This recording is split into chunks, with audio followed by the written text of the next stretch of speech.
I meant to say this one other thing in Revelation.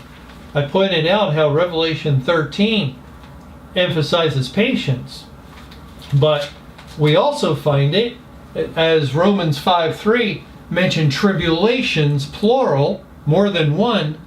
We find in Revelation 14, in the context of Babylon's fall, historically Babylon fell at the end of 70 years, which is pointing to the end of the Great Tribulation, and now point to Judgment Day, May 21, 2011, that God speaks of meting out his wrath in verse 10.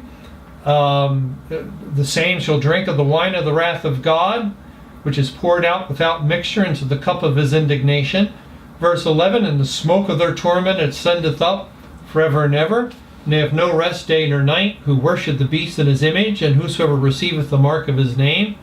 And then in verse 12, here is the patience of the saints. Here are they that keep the commandments of God and the faith of Jesus. And we wonder, now what in the world is the patience of the faith doing in that particular context? Why is God emphasizing it there? And we know, because the saints, the elect of God, will be left on the earth to go through the tribulation of the final judgment on the world. And again, a great need of patience.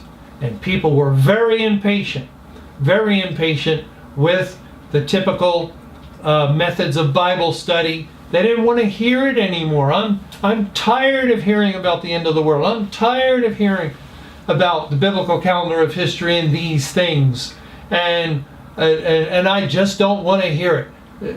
You see, they certainly at that point lacked the patience to go back to the Bible, if they didn't have the Spirit of God, that is, and to search out the Scriptures, seeking God's guidance, seeking wisdom. What is God doing? And it has led them back to the world, back to church, back to former doctrines. It has led them, in other words, away from God. But thank you again for